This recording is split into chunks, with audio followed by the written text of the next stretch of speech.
Hey, hello everyone. So in this video I'm going to show you how to perform a program that finds the second largest element present in an array. So I'm going to do this program in Java. So let's get started. So currently I have here an empty class and a function. So I'm going to show you two methods. Okay, one is by using the sort that function, sort that complete array by using sort function, and another method is going to be like the iterative method by using a single for loop. So you can choose which method suits you the best. Okay, so first I will just declare an empty array. Okay, so int ar, and let it have some values. So it's going to be 2 comma 4 5 8 9 and 10, such that.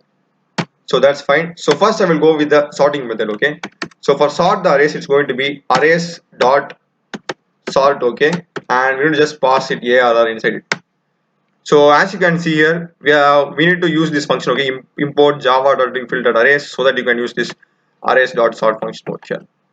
So that's fine. So I think it's sorted already. So I'll just change the order. Okay, 9, and I will just put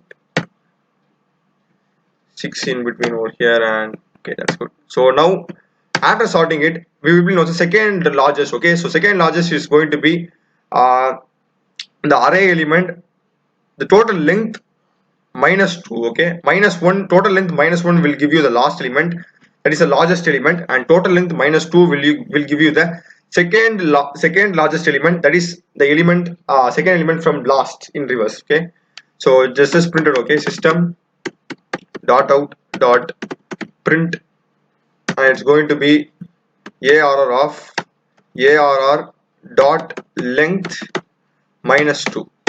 So here our second largest element is going to be 9. Okay, so we need to get the output as 9. So just save it, and I will go here and just run it. Java c sample java. I'm going to put Java sample. As you can see here, I am getting 9.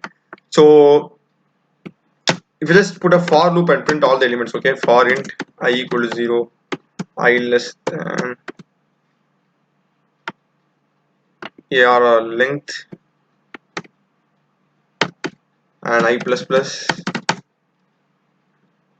system dot output. Just copy this, put print new line, just put arr of I. Okay, so that's fantastic. So we'll also add another system dot out. Okay,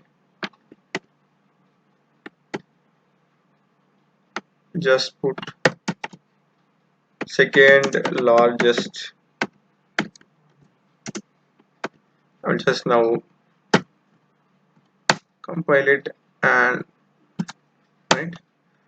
So as you can see here, our code, we are having our array entirely sorted because we had 2 3 4 8 6 10 and 9. So 6 8 are not in the sorted way, 10 and 9 are in the sorted way.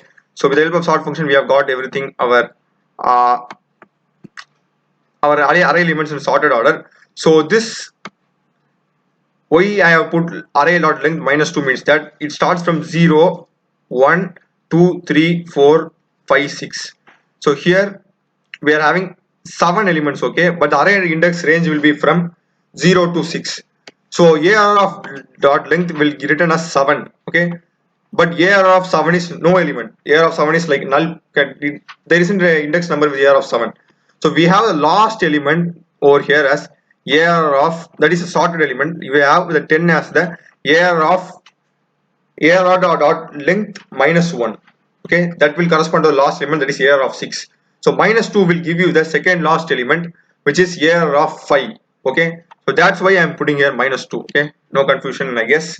So this is the first method. Okay, so simple, and but we are using sorting. Okay, sorting, like it does some inbuilt function method, so it's going to take n log n time complexity minimum.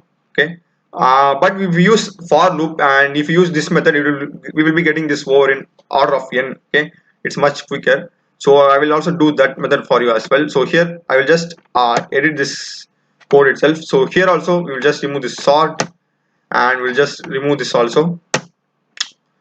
So, and another thing I need to say this, there's a main drawback in the sorting method, because suppose what if your array had some duplicate elements, like what if you had two tens, like if you had two tens means your last element will also going to be the largest number, and your last before element is also going to be the largest number. So if you print AR dot length minus 2, you'll be getting 10 as the output. So some cases this sort method isn't going to work. So I think this is the best method, okay, this using this for loop O of n method. So for that we need to have two variables, okay, int max, and we'll be having int second max, okay. Let's just assign to 0, or you can just use, it's optional because here we are having elements greater than 0. If you have 0 in your array, you can just use that integer dot int min, okay. This can be used, this can be assigned over here. It's totally up to you. Here I am not having any 0, so I am just using assigning 0. If you are having 0 means you can use this integer dot min, just assign int max equal to integer dot int min. So that's fine. So here we are iterating, okay, to the loop, and here we are going to write our simple just a if else block. So if, okay, AR of I is greater than max, we are going to do second max equal to max, and we're just going to swap max equal to AR of I, okay, and else if AR of I is greater than second max, we're just going to put second max equal to AR of 5, and at the end we're just going to print second max. So simple, that's the code. Just if and if else if statement will do the work for us. So I will just explain this code, okay. So as you can guess, max, as you can know, max is going to contain the largest element present in our array, okay. So it's just going, first it will have 0. So in order to disturb our process, we are assigning to 0. So AR of I, if AR of some element is greater than max, that is 0, during the first iteration always is going to, condition will be true because our max is 0.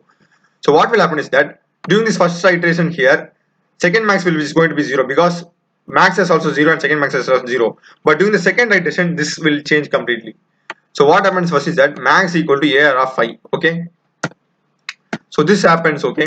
And after that, what happens during the second iteration, if some other element present in the array is greater than our max, automatically what happens is that, okay, if, like, let us consider first 10, okay.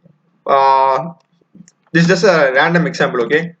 We are getting our first element in the array as 4, okay. So what happens here is that second max equal to max is going to be 0 because, just consider this as a random example, so max is 0 and second max is also 0. So here no change is going to happen. But what happens here is that max equal to AR of I, so our max will be equal to 4, and this else if it won't get executed because only after if is true means else it won't go to the else if. So this is fine for the first iteration. So now consider the second element in the array present to be as 5.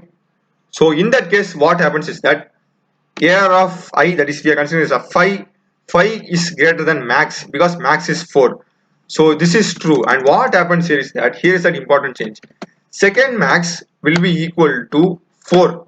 Okay, clearly understand, because max we had 4, and during the second iteration, second max will be 4, and then max equal to AR of 5. So what happens here is that max will be equal to 5 now.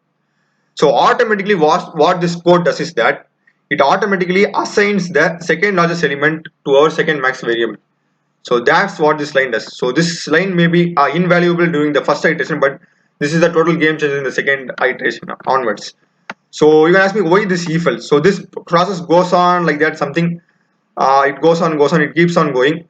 So suppose let us consider our second max is 3, okay, 3, okay. So now again, okay, so again during the next iteration we have an element as 4. So AR of I is 4 and 4 is greater than max. Our max value is 5. So this condition is automatically false. But our 4 is greater than second max value 3. So we need to, what we need to do is we need to change our value second max to as 4. So that's why we are doing here. AR of 5 is greater than second max means, so 4 greater than second max, which is 3. So our second max will be equal to 4. So that's why, just a checking condition, it would be there can be like a corner case or something like that. So that time this will be really useful, because like if it's sequential means there isn't going to be any issue over there. but if it is in sequential, means this will come very handy for us. And another great advantage is that whatever may be the duplicate element, this code will work perfectly. There can be like any duplicate for each element, this code will work perfectly. So I will just run this code and show you now. Okay, all are commented. Okay, we'll just save it, and I'll just java c sample java. It's showing another or input semicolon. Okay, save it. So java sample. So I'm getting second largest as 9, as you can guess from our. Okay, so I will just change everything. Okay, I will put 6, 45, 0, 9, 100, 120 and 150. Okay, I'll put 120 and I guess I'll put 10. Okay, so now our second max is going to be 45. Okay, so I will just run this code and show you java c java, and I'm getting the second largest element as 45. So that's the code, guys. So that's it. I hope you would have found this video useful, and I also done many tutorials in C, C++, Python, Blender, that is 3D animation, and Unity. So it will be really great if you could subscribe and support my channel. I will be doing programming related videos often, and that's it, and thanks for watching.